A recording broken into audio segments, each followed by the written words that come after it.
Read these works to understand how sustained, intense pressure shuts a life down, curtails its movement, makes all plans indefinite, shapes all days, yet does not frame its purpose.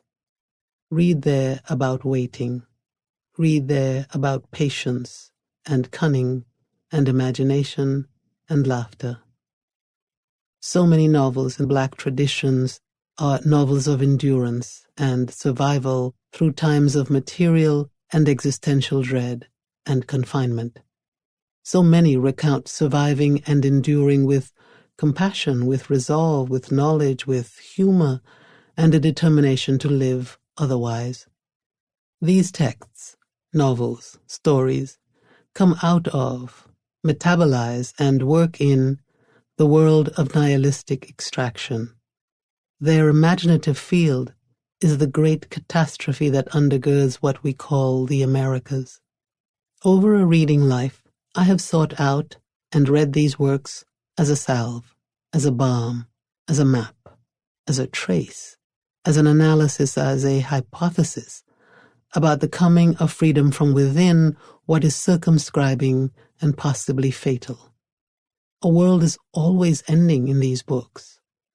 A world is about to begin in these books, or about to be forestalled, about to, but not guaranteed to be in these books. And this is the sensorium they chart. The novel's outcomes are living, when dying, of course, but living as if living.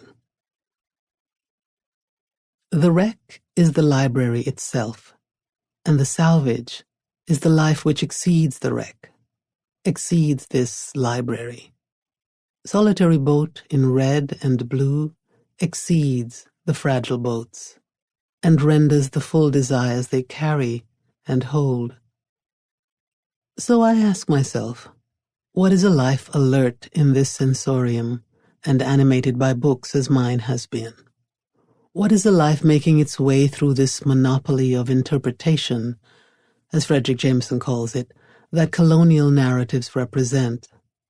Well, it might be a life animated but also destroyed by books. That is, animated but also destroyed by stories that override life, that overlay experience, that deny experience or quantify experience or adjust experience. What is that life? A life animated by books is something that everyone may understand, but a life destroyed by books is the more complex, contradictory, mysterious proposition. The wreck is, of course, possibly a life.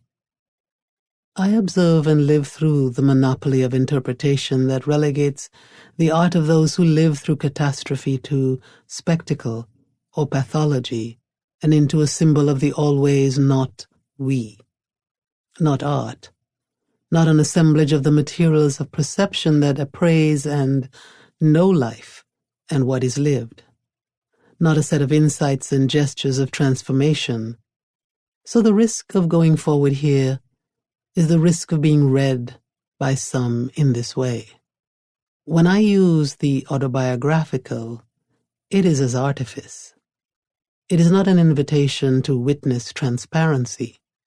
Where it appears, it will have been pored over, turned over, analyzed, refashioned as art, and made theoretical through those processes.